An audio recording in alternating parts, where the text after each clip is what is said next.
अज्ञानतिमिरान्धस्य ज्ञानाञ्जनशलाकया चक्षुरुन्मीलितं येन तस्मै श्री गुरवे नमः। नमः ओं विष्णुपादाय श्रीगौरप्रियमूर्तये श्रीमते भक्तिवल्लभा तीर्थगोस्वामिने नमः। यतीन्द्रियनमस्तुभ्यं गौरकृष्ण प्रियात्मने रूपानुगतिज्ञाय गुरुदेवाय ते नमः। गुरुदेवाय ते नमः। पतित पावन परम करुणामय परम आराध्यतम श्रील गुरुदेव नित्य लीला प्रविष्टो विष्णुपाद परमहंस परिव्राजकाचार्य अष्टोत्तर शतश्री श्रीमद श्रील भक्ति वल्लभ तीर्थ गोस्वामी महाराज जी के श्रीपाद पद्म में असंख्य कोटि साष्टांग दंडवत प्रणाम करते हुए उनकी अहेतु की कृपा प्रार्थना करता। आज बहुत ही विशेष तिथि है। आज क्या है? हरिवासर तिथि, मतलब है एकादशी तिथि। श्री पांडव निर्जला एकादशी तिथि आज का तिथि। ज्येष्ठ मास के शुक्ल पक्ष में आने वाला इस तिथि को पांडव निर्जला एकादशी बोल के संबोधन किया जाता है। ब्रह्म वैवर्त पुराण के अंतर्गत इस पांडव निर्जला एकादशी की महिमा का वर्णन किया गया है।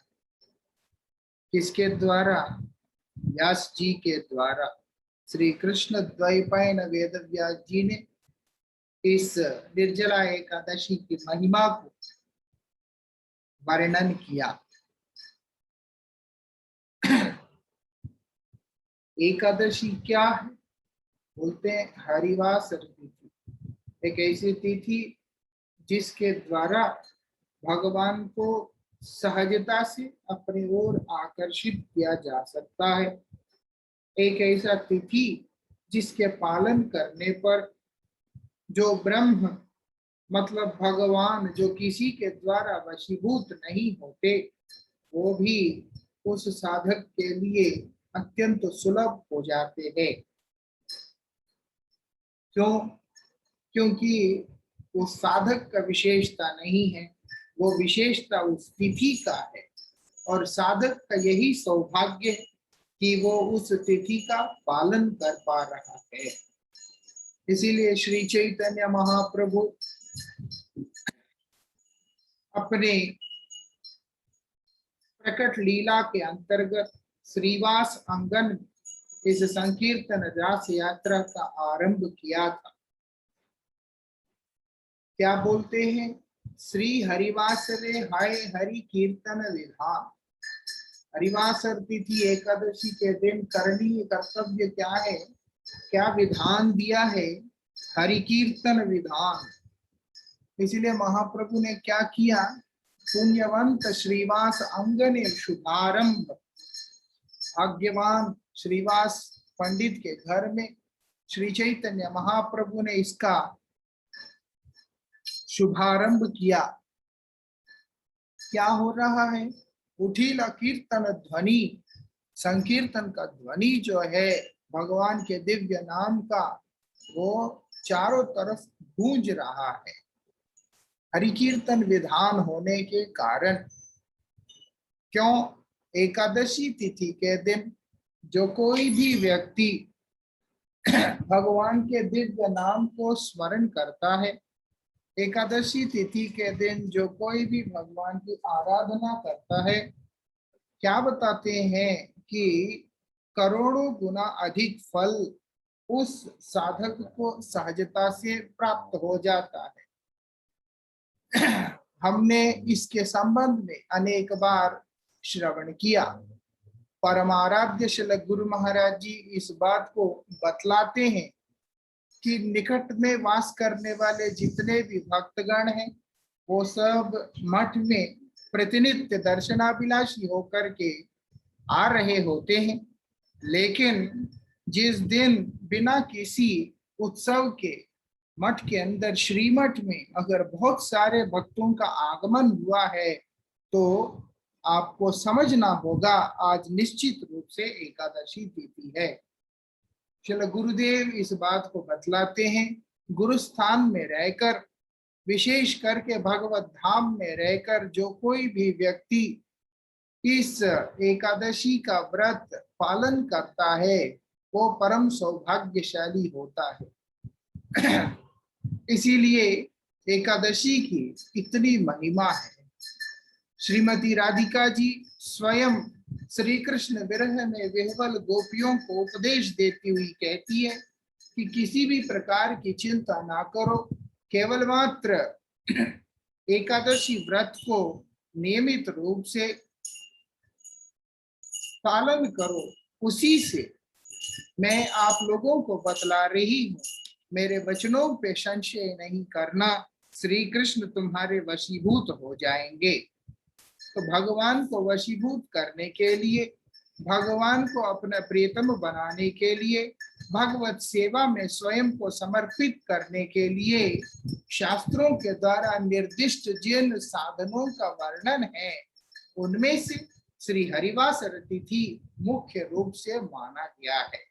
हरिवासर तिथि मतलब जितने भी विष्णु से जुड़े हुए तिथियां हैं, विष्णु तत्व से जुड़ी हुई तिथियां, जैसे कि जन्माष्टमी, राधाष्टमी, जन्माष्टमी, नरसिंह चतुर्दशी, रामनवमी आदि जितनी भी तिथियां आते हैं भगवान के विभिन्न अवतारों के प्राकट्य का, और साथ ही एकादशी तिथियां आते हैं, ये सब हरिवासर तिथि के अंतर्गत ही माना गया है। और विशेष रूप से उसमें से एकादशी प्रधान है। इसीलिए यहाँ पर बताया कि हर व्यक्ति, हर साधक को अपने आत्म कल्याण की आकांक्षा रखने वाला जितने भी व्यक्ति है, उन सब का परम कर्तव्य है कि वो हरिवासर तिथि का पालन करें। वो लोग हरिवासर तिथि का पालन करें, एकादशी तिथि का पालन करें। उसी क्रम में जब पांडवों को व्यासदेव जी उपदेश कर रहे थे इस एकादशियों का पालन करने को लेकर, उसके अंतर्गत उन्होंने बताया कि हर व्यक्ति को एकादशी का साधन करना होगा। और किस प्रकार से करना है? उपवास के साथ युक्त होके करना है। उपाव्रतेस्य पापेभ्यो, हर प्रकार के पाप मतलब है कि भोग से अपने आप को दूर रखते हुए, क्योंकि भोग ही पाप के जनक है। जहां पर व्यक्ति के अंदर भोग वृत्ति है, वहां पर पाप सुनिश्चित रूप से है। जहां भोग नहीं, वहां पाप नहीं। तो इसीलिए उपाव्रतेस्य पापे, पाप कर्मों में निवृत्त रहना है। कईयों को लगता है कि मैं किसी प्रकार के पाप कर्मों को नहीं करता हूं, मैं तो ठीक ठाक रहता हूं, लेकिन वास्तविकता में भोग में प्रवृत्त रहना भी, विषयों के पीछे भागना भी वास्तविकता में पाप का ही मूल कारण होता है। जैसे शब्द, स्पर्श, रूप, रस, गंध आदि के पीछे भागता हुआ एक व्यक्ति वास्तविकता में पाप में प्रवृत्त होने के अतिरिक्त और कुछ भी अपने हाथ नहीं लगा पाता है। इसीलिए बोल दिया उपाव्रतेस्य पापेभ्यो, तुमको पापों से उपवास करना है। इसीलिए क्या उपवास करना है? शब्द स्पर्श रूप रस गंध आदि से उपवास करना है। सब कुछ तो ठीक है, लेकिन भीमसेन का मन में एक चिंता हो गया, क्योंकि भीमसेन वृकोदर है। वृकोदर मतलब उनके पेट में ऐसी अग्नि है जो कि जितना भी भोजन डालो वो उनके लिए पर्याप्त नहीं होता। इसीलिए उनका चिंता हो गया कि मेरे चारों अनुज, मेरे भ्राता और उसके बाद द्रौपदी, ये लोग भी मुझको बार बार एकादशी व्रत का पालन करने के लिए कहते हैं, लेकिन मैं स्वयं ना खा करके रह नहीं पाता हूँ। ये बहुत बड़ी एक समस्या है कि मैं नहीं खा करके रह नहीं सकता, मेरे से भूख सहन नहीं होता। मैं किसी भी प्रकार का दान पुण्य आदि सब कुछ कर सकता हूँ और कई सारी सेवाओं को कर सकता हूँ, लेकिन उपवास करना ये मेरे लिए अत्यंत कठिन है। क्या बोलते हैं यहाँ पर, एक वर्ष के अंदर 24 एकादशी होते हैं। अब इसीलिए क्या किया जाए? और भीमसेन यह प्रश्न कर रहे हैं व्यासदेव से, कब? द्वापर युग के अंदर, कि मेरे लिए बड़ा कठिन है। हम लोग कहाँ हैं? हम लोग कलयुग में हैं। कलयुग का क्या साधन है, श्रेष्ठतम साधन? अगर हम विचार करके देखते हैं, कलयुग का श्रेष्ठतम साधन है नाम संकीर्तन। तृतीय अध्याय तो विष्णु, त्रेताया यजतो मखै, द्वापरे परिचर्यायाम कलौ तद हरिकीर्तनात्। कलयुग में हरिकीर्तन से श्रेष्ठतम साधन और कोई भी नहीं है। लेकिन यह चर्चा कब का चल रहा है? द्वापर युग का चल रहा है। विशेष करके इस कलयुग के अंदर क्या है? कले बोलते हैं, कलयुग मतलब कली का युग है, जहां पर कपटता प्रधान है, जहां पर कलमशता प्रधान है, जहां पर पाखंड आदि प्रधान है। ऐसी परिस्थिति के अंदर वास्तविकता में हमारा मंगल किस प्रकार से होगा, उसी के लिए शास्त्रों ने नाम संकीर्तन का व्यवस्था दिया। वास्तविकता में हरिनाम संकीर्तन से हमारा मंगल होगा। और क्या बोलते हैं यहाँ पर, लेकिन शास्त्रों ने जितने भी उपदेश दिया, क्यों? क्योंकि एकादशी के दिन करणीय कर्तव्य तो हरिनाम संकीर्तन मात्र ही है, लेकिन हरिनाम किस प्रकार से करना होगा? भोग आदि वर्जन करते हुए, भोग आदि को त्याग करते हुए गुणों के साथ में वास करने को बताया। यस्तु वासे गुणैः सह, गुणों के साथ में वास करना मतलब क्या है? भगवान के साथ में वास करना। गुण मतलब है भगवद वाचक है, कि गुण मतलब है कि भगवान, जहां भगवान नहीं है वहां पर गुण होने की संभावना ही नहीं है। यहाँ तक कि जो भगवद भक्त नहीं है उनके अंदर भी किसी प्रकार का गुण नहीं हो सकता है। इसीलिए बता दिया, हराव भक्त से कुतो महत गुण। जो व्यक्ति भगवान का भक्त नहीं है उसके अंदर महान गुण कहाँ से आ सकता है? मतलब क्या है? क्योंकि जो भगवान का भक्त नहीं है उसके जीवन में भगवान का प्रादुर्भाव नहीं हो सकता। जिसके जीवन में भगवान का प्रादुर्भाव नहीं है उसके अंदर किसी भी प्रकार के सद्गुणों का वास नहीं हो सकता। ऐसे जो व्यक्ति होते हैं, मनोरथेन असतो धावता, वही मन रूपी रथ के ऊपर बैठकर असत की ओर जा रहे होते हैं। ये चीज हम लोगों को समझना होगा। इसलिए गुण मतलब गोविंद है, और गोविंद को किस प्रकार से प्रसन्न किया जा सकता है, उनके निकटतम वास किस प्रकार से किया जा सकता है, परमाराध्य श्री गुरु महाराज जी अपने उपदेश के माध्यम से हमें बतला रहे हैं। क्या बोलते हैं? भगवान स्वयं उद्घोषित कर रहे हैं, मदभक्त यत्र गायन्ति तत्र तिष्ठामि नारदा। हमको जाके भगवान के पास में बैठने की आवश्यकता नहीं है। हमें क्या करना होगा? भगवान के दिव्य नाम का कीर्तन करते रहने से, भगवान ही कृपा करके हमारे निकट में आकर के विराजमान हो जाएंगे, क्योंकि भगवान ने बोल दिया मदभक्त यत्र गायन्ति, मेरे भक्त जहां पर नित्य निरंतर मेरे नाम रूप गुण लीला आदि का कीर्तन में रत रहते हैं, वो बोलते हैं तत्र तिष्ठामि नारद, वहां पर ही मैं जाकर के बैठा रहता हूँ, वहां पर मैं विराजमान रहता हूँ।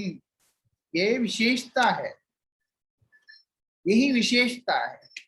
इसीलिए बोलते हैं अब जिस हिसाब से हम श्री मनुष्य शिक्षा का पाठ कर रहे हैं, हमारे हृदय में ये भाव आ सकता है कि हम तो भक्त बने ही नहीं, तो हम कीर्तन करेंगे तो भगवान आएंगे क्यों। एक समय एक महात्मा परम पूज्य श्री भक्ति विज्ञान भारती गोसाई महाराज जी से भी ये प्रार्थना किया कि मुझे भक्त संग कहाँ से मिलेगा, मैं तो बहुत दूर में हूँ। महाराज श्री ने बोला तुम जिस स्थान में हो वहीं पर बैठ के कीर्तन करो, तो तुमको भक्त संग भी मिलेगा, भगवत संग भी मिलेगा। कैसे मिलेगा? महाराज श्री बतलाते हैं तुम कीर्तन कैसे कर रहे हो। वो बोलते तब महाराज जी ने बोला कि जो तुम्हारे गुरुदेव हैं, जिन्होंने इस कीर्तन में तुमको लगाया, जब तुम उनके अनुगत में रह करके कीर्तन को कर रहे हो तो वहां पर गुरुदेव हैं, क्योंकि उनके अनुगत में तुम कीर्तन कर रहे हो, स्वेच्छाचारी होकर के नहीं कर रहे हो। यद्यपि हम लोगों में वो योग्यता ना भी हो, हम लोग अगर स्वेच्छाचारी ना होकर गुरुदेव के अनुगत में रह के कीर्तन करेंगे तो वहां परम गुरुदेव, परमेष्टि गुरुदेव, परात्पर गुरुदेव, गुरु परंपरा सहित श्री राधा गोविंद देव जी वहीं पर विराजमान होंगे। यही विशेषता है। इसलिए बोलते जहां कीर्तन भक्ति चलता है वहां पर भगवान विराजमान होते हैं। महाराज श्री बोलते हैं भगवान अकेले कभी भी विराजमान नहीं होते, कि भगवान है मतलब है कि भगवान के परिकर भी है। बोलते क्यों? भगवान नित्य है, भगवत परिकर भी नित्य है। इसीलिए भगवान जहां पर विराजमान है तो उनके परिकर भी विराजमान है। जहां पर भगवान और भगवत परिकर विराजमान है तो भगवत धाम भी वहां पर विराजमान है। इसीलिए जो व्यक्ति गुरु वैष्णव के अनुगत में रहकर समर्पित भाव से संकीर्तन करता है, शरणागत होकर, धाम वहां पर ही प्रादुर्भूत होता है। हमारे परमेष्टि गुरुपाद पद्म नित्यलीला प्रविष्टो विष्णुपाश भक्ति सिद्धांत सरस्वती गोस्वामी ठाकुर जी महाराज, उन्होंने अपने उपदेशों के अंतर्गत ही तो इस बात को बड़े ही स्पष्ट रूप से बतलाया कि जो स्थान के अंदर भगवान का दिव्य विग्रह प्रादुर्भूत होता है भक्त के हृदय से, और जिस स्थान पर निरंतर भगवान का नाम का कीर्तन होता है, वही स्थान वास्तविकता में भगवत धाम बन जाता है। यही विशेषता है, वो स्थान भगवान का दिव्य धाम बन जाता है। इसीलिए बोल रहे हैं करना क्या है? बोलते हैं मद भक्त यत्र गायन्ति, मेरे भक्त जहां पर गान कर रहे होते हैं, बोलते हैं तत्र तिष्ठामि नारद, मैं वहां पर जाके बैठ जाता हूं। इसीलिए बोल रहे हैं यहाँ पर चिंता करने की आवश्यकता नहीं है। लेकिन क्या होता है, कई बार इस सांसारिक व्यक्ति के संसार के लाभ के लिए, ये संसार को भोगने के लिए सब समय रहता है, तो इसी के लिए जो साधना करने पर, जो व्रत आदि करने पर उसका फलश्रुति के बारे में वहां पर वर्णन किया जाता है। परमाराध्य श्री गुरु महाराज जी इस बात को विशेष रूप से बतलाया कि पूर्व में हमारे मठों के अंदर कभी भी फलश्रुति का चर्चा नहीं हुआ करता था। सीधा अरिवासर तिथि पालन करने का लाभ, एकादशी व्रत का पालन करने का लाभ, कृष्ण प्रेम की प्राप्ति के विषय में ही वहां पर उल्लेख हुआ करता था। इसके अतिरिक्त और कुछ भी नहीं होता था। जिस प्रकार से एक बालक उसके शरीर अस्वस्थ होने पर जो चिकित्सक के द्वारा दी गई औषधि का सेवन वो करने के लिए इच्छुक नहीं होता, वैसे जो साधक होते हैं, ऐसे जो व्यक्ति होते हैं, क्या बता रहे हैं यहाँ पर, जैसे ऐसे जो बालक होते हैं उन लोगों को औषधि खिलाने के लिए जिस प्रकार से किसी भी प्रकार का मीठे का या किसी और वस्तु का प्रलोभन दिया जाता है, ठीक उसी प्रकार से हम लोगों को लगी हुई इस भवरोग से हमें निवारण करने के उद्देश्य से वो हमें एकादशी आदि व्रतों को पालन करने पर जो फल प्राप्ति है उसको लेकर के उपदेश दिया जाता है। लेकिन वास्तविकता में देखा जाए तो एकादशी का फल ये कभी भी नहीं होता। एकादशी का वास्तविक फल है कृष्ण प्राप्ति, कृष्ण सेवा प्राप्ति। एक क्या बोल रहे हैं यहाँ पर, व्यास जी महाराज बोल रहे हैं कि तुमको एकादशी व्रत तो लेकिन करना ही होगा। एकादशी व्रत का पालन करने पर तुम जो है स्वर्ग आदि लोकों में जाओगे, और क्योंकि तुम नरक में नहीं जाना चाहते हो, इसीलिए तुमको एकादशी व्रत आदि को पालन करने पर क्या बोलते हैं, तुम्हें स्वर्ग आदि लोकों की प्राप्ति हो जाएगी। परमाराध्य श्रील गुरुदेव कहते हैं कि श्री चैतन्य महाप्रभु के विचार के अंतर्गत कभी भी एकादशी व्रत पालन करके स्वर्ग आदि प्राप्ति की व्यवस्था है ही नहीं है। ये तो कर्मकांड का विधान है जहां पर व्यक्ति स्वर्ग आदि लोकों को जाना चाहता है, जहां पर व्यक्ति इस प्रकार से अपने आप को लाभान्वित करना चाहता है। क्या बोलते हैं श्री नरोत्तम ठाकुर, पुण्य से सुखेर धाम तारना लई नाम, पाप पुण्य दुई परिहारी। वो बोलते हैं पाप अथवा पुण्य दोनों को हमें क्या करना होगा, परित्याग करना होगा। आप इसीलिए पाप पुण्य का नाम ना ले, आप उनका नाम यहाँ पर ना ले। क्या बोलते हैं यहाँ पर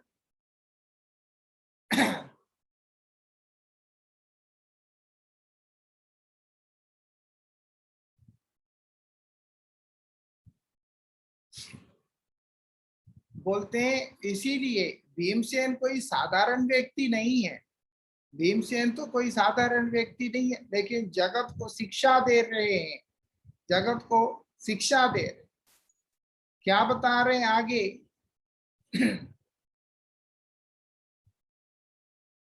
इसीलिए व्यास जी महाराज ने जब कहा तुमको जो है नरक में जाना पड़ सकता है, तुम अगर स्वर्गाकांक्षी हो तुम्हें निश्चित रूप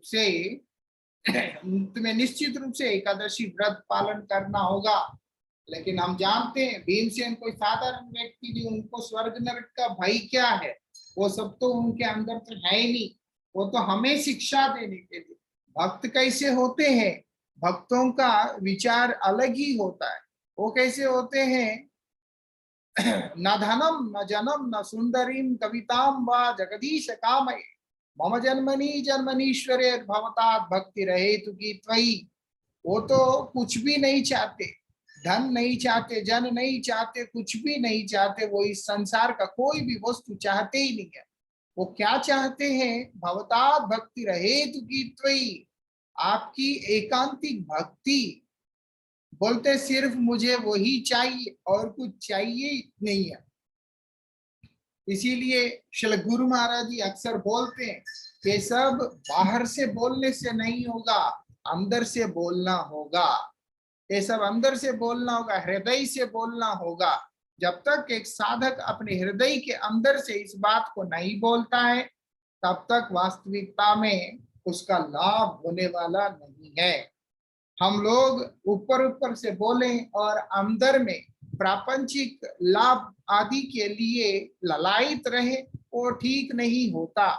हम लोग जगत के वस्तुओं के ऊपर भरोसा करें, वो बिल्कुल ठीक नहीं होता।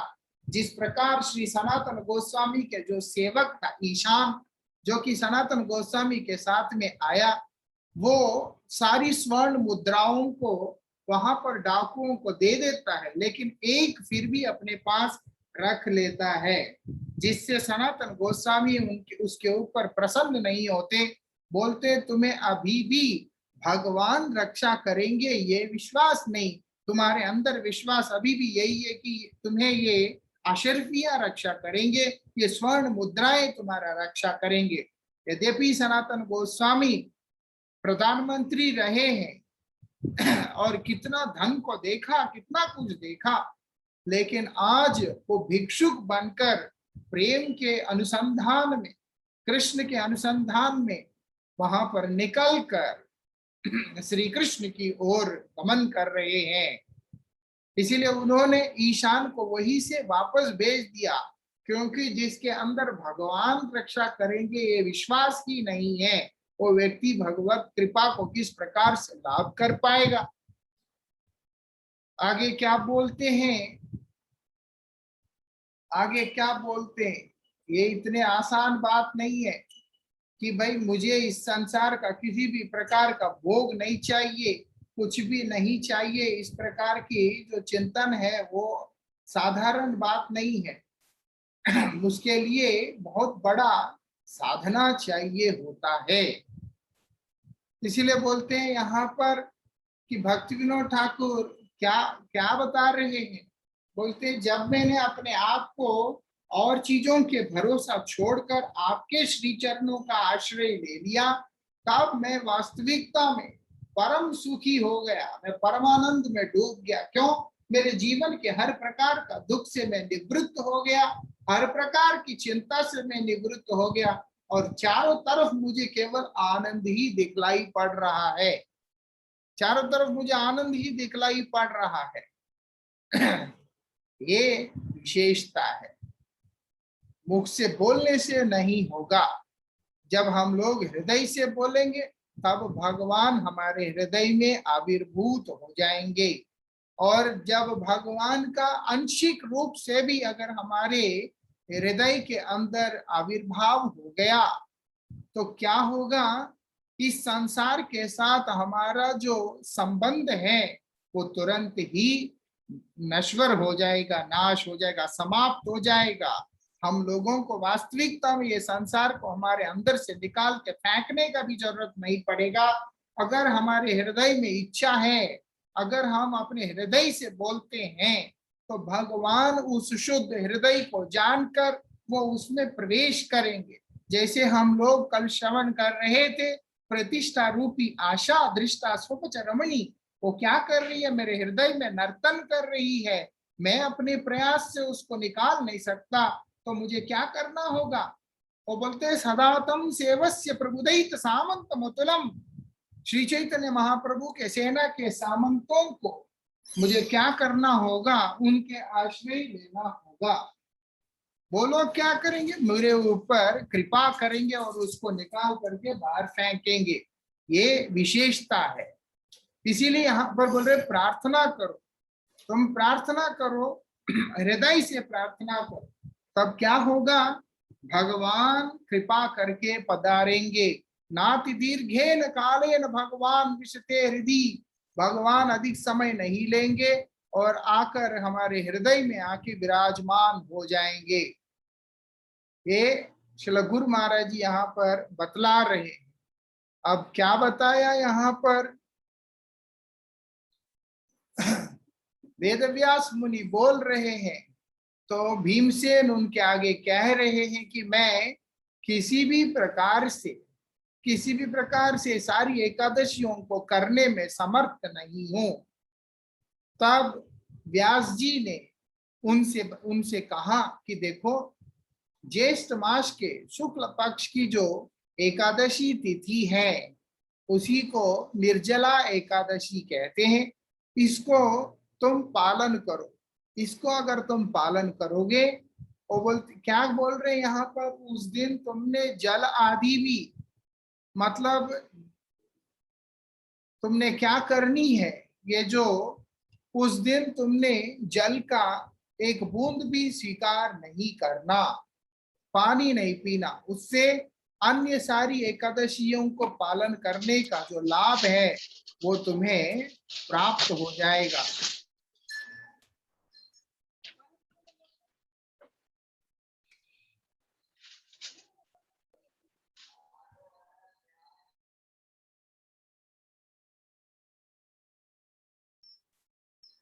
उससे क्या होगा, अन्य अन्य जितने भी एकादशियों का पालन करने का जो लाभ है वो तुम्हें प्राप्त हो जाएगा। यहाँ तक कि आचमन भी कितना करना होगा, एक एक सरसों का दाना जितना डूबने के लिए जितना जल लगता है, केवल उतना ही जल को लेकर के तुम्हें क्या करना होगा, आचमन करना होगा। मतलब बिल्कुल ही जल आदि ग्रहण ना करते हुए तुम्हें क्या करना होगा, उस एकादशी व्रत का पालन करना होगा। श्री चैतन्य महाप्रभु ने क्या उपदेश दिया, जिसके बारे में हम लोगों ने अभी चर्चा भी किया। श्री हरिवास रे हरि कीर्तन विधान, नृत्य आरंभिलो प्रभु जगतेर प्राण। श्री चैतन्य महाप्रभु ने एकादशी के दिन कीर्तन विधान दिया। केवल एक विचार से अगर हम देखते हैं, केवल मात्र भोजन आदि द्रव्यों से निवृत्त रहने मात्र से कि वो एकादशी व्रत नहीं होता, वो केवल भोगों से अपने आप को दूर रखने का एक व्यवस्था है। वास्तविकता में एकादशी के दिन करणीय कर्तव्य हरिनाम संकीर्तन। लेकिन हरि संकीर्तन किस प्रकार से करना होगा, जिस प्रकार से भगवान को प्रसन्नता हो उसी प्रकार से हमें करना होगा। इसीलिए यहाँ पर इस तरीके से बतलाया जा रहा है। आगे क्या बोलते हैं, भगवान को प्राप्त करने का तरीका क्या है इस कलयुग के अंदर, इसके विषय में गोस्वामी तुलसीदास जी महाराज बतला रहे हैं। कलयुग केवल नाम आधारा, कलयुग के अंदर केवल एक ही उपाय है, वो है नाम। श्रील प्रभुपाद भक्ति सिद्धांत सरस्वती ठाकुर भी इस बात को बतलाते हैं, श्री कृष्ण कीर्तनाय नमः। भगवान श्री कृष्ण के दिव्य संकीर्तन की जय जयकार हो। और श्री चैतन्य महाप्रभु ने तो बता ही दिया, चेतो दर्पणम मार्जनम भव महादावाग्नि निर्वापनम श्रेय कैरव चंद्रिका वितरणम विद्यावधु जीवनम आनंदाम्बुधि वर्धनम प्रतिपदम पूर्णामृतास्वादनम सर्वात्म स्नपनम परम विजयते श्री कृष्ण संकीर्तनम। श्री कृष्ण संकीर्तन की जय जयकार हो, जिस संकीर्तन को करने पर ही व्यक्ति इस संसार के अंदर से अपने मन को हटाकर यहाँ तक कि भगवत पाद पद में समर्पित करने के लायक बनता है। ये बात हम लोगों को समझना होगा, क्योंकि हम लोग शुद्ध भक्ति के आकांक्षी हैं। हम लोग कौन हैं, हम लोग इस संसार के कोई भी जागतिक वस्तु अथवा जागतिक लाभ पूजा आदि को प्राप्त करने के लिए यहाँ पर नहीं है। इसीलिए हम लोग स्वर्ग नरक आदि की चिंता हमें नहीं है, और ना ही किसी और सिद्धियों को रिद्धियों को अथवा किसी और वस्तु को प्राप्त करने की अभिलाषा है। हमारा एकमात्र अभिलाषा भगवान श्री राधा कृष्ण की युगल सेवा की प्राप्ति, उनकी एकांतिक सेवा की प्राप्ति ही हम लोगों की एकमात्र अभीष्ट वस्तु है। और उसका प्राप्ति केवल और केवल भगवान के दिव्य नाम के संकीर्तन के माध्यम से होगा, और वो भी विशेष करके हरिवासर तिथि के दिन हो तो हम लोगों का परम मंगल हो जाएगा।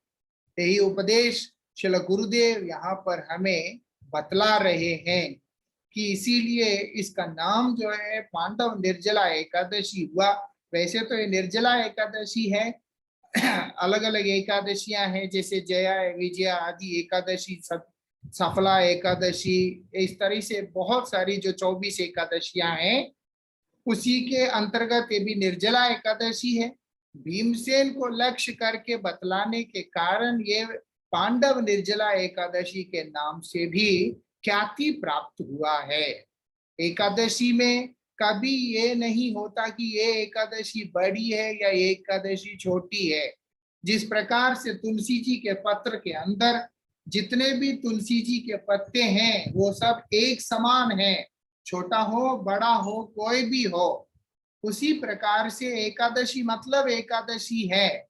लोग सोचते कि ये एकादशी अलग है, वो एकादशी अलग है, इसका ज्यादा फल है, उसका इतना फल है। ऐसा नहीं, वो सारी चीजें ठीक उसी प्रकार से है। जो फलश्रुति है वो एक विषयों में आसक्त व्यक्ति को उसकी विषय वासना से निवृत्त करते हुए उसको परमार्थ की ओर ले जाने का एक प्रयास मात्र ही है। वास्तविकता में एकादशी करने का एकमात्र फल केवल एक ही फल है, वो है कृष्ण प्राप्ति। इसलिए श्री कृष्ण की प्राप्ति के उद्देश्य से, प्रयोजन से कृष्ण के प्रीति विधान करने वाला एकादशी पालन, एकादशी व्रत का पालन हम सभी साधकों को करना चाहिए। एकादशी किस प्रकार से करना होता है, हमने पिछले कई हरि कथाओं में चर्चा किया कि किस प्रकार से हर तरह के 5 प्रकार के विषयों के द्वारा जो हम भोग में लिप्त रहते हैं, उन सब चीजों से हमें निवृत्त रहते हुए, विशेष करके जो भोजन आदि है जो कि हम लोग शरीर को पुष्ट करने के लिए देते हैं, उसके संबंध में भी बता दिया। दशमी के दिन एकाहार, एकादशी के दिन निराहार और द्वादशी के दिन एकाहार करते हुए, एकादशी रात्रि के अंदर जागरण करते हुए पूरी से पूरा समय केवल कृष्ण चिंतन में, कृष्ण नाम आदि के कीर्तन में ही लगा के रखने का व्यवस्था है। हम लोग जो भी भोजन करते हैं एकादशी के दिन, शास्त्र में बतलाया, इससे हमारा एकादशी नष्ट नहीं होता। लेकिन वास्तविकता में कोई सोचे कि इसी से हमारा एकादशी हो रहा है, तो वो ठीक नहीं है। इसीलिए परमाराध्य श्रील परम गुरु महाराज जी ने जितने कम से कम एकादशी के दिन जीवन निर्वाह के लिए भोजन का व्यवस्था किया। इसीलिए आप देखेंगे हमारे मठ के अंदर परम गुरु महाराज जी ने ऐसी व्यवस्था किया जिसमें एकादशी के दिन कई तरह की वस्तुएं नहीं बनते हैं। यहाँ पर जैसे आलू और उसके बाद फल, थोड़ा मूंगफली, दूध आदि, बस इतना ही सेवन किया जाता है। और परम आराध्य श्री गुरु महाराज जी के मुखारविंद से श्रवण किया था, जिस समय गुरुजी एकादशी करते थे, मठ के अंदर बोलते हैं कि 2-3 आलू उबालते थे, और वो भी जिसको ना खाने से मुश्किल होता है उनके लिए ही बनता था, और उसमें से भी आलू गलकर वो सूप की तरह बन जाता था। और एक सेव के 5-6 टुकड़े करते थे, एक टुकड़ा सेव का, थोड़ा सा आलू का सूप, 2-4 दाना मूंगफली, इस तरीका से मिलता था। गुरुजी ने हंसते हुए कहा कि इस प्रकार का खाने से अच्छा तो ना खा के व्रत करना ठीक है। इसीलिए वो लोग ना खा के निर्जला आदि व्रतों को करते थे। खाने के लिए मना नहीं किया है, लेकिन एकादशी के दिन वैरायटी के पीछे जाना वो वास्तविकता में व्रत की साफल्यता की तरफ ले जाने वाला साधन नहीं है। एकादशी के दिन अक्सर अधिकांश व्यक्ति का यही चिंता होता है, हल्दी खा सकते हैं, नींबू खा सकते हैं, अदरक खा सकते हैं, ये खा सकते हैं, वो खा सकते हैं। जो प्रयास ये रहना चाहिए कि कुछ ना खाओ, लेकिन वो संभव पर ना होने के कारण जो मिनिमम से मिनिमम चीजें जिसके बारे में गुरुदेव ने हमें बतलाया, उन्हीं चीजों को सेवन करते हुए अपने बहुमूल्य समय को श्री कृष्ण के अनुसंधान के लिए क्या बोलते, उसी में नियुक्त करना है। अतएव माया मोह छाड़ी बुद्धिमान, जो बुद्धिमान व्यक्ति है वो माया और मोह आदि को छोड़कर नित्य तत्व क्या है, कृष्ण भक्ति करुण संधान, भगवान के चरण और चरणों में अनुराग ही वास्तविक तत्व है, नित्य तत्व है, यथार्थ सत्य है। बोलते उसी को अनुसंधान करने में लगाना है।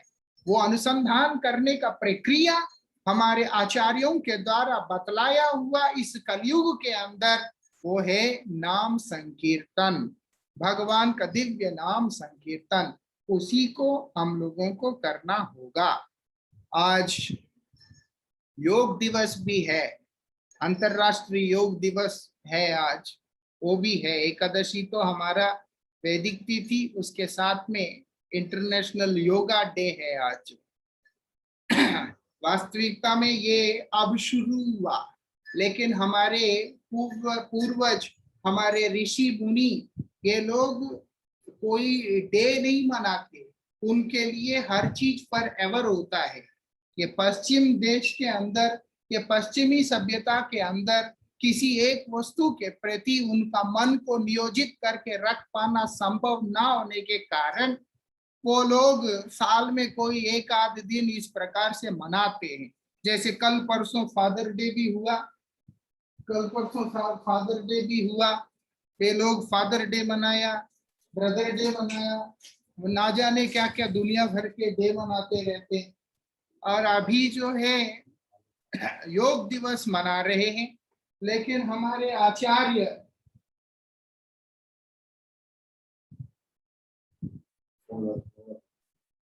हमारे आचार्यगण इसको पहले से ही व्यवस्था दे दिया। इस संसार के व्यक्ति, मंद बुद्धि लोग केवल मात्र शरीर को सुष्ट रखने और उसके बाद इंद्रियों को मजबूत रखने के उद्देश्य से योग आदि साधन का व्यवहार करते हैं।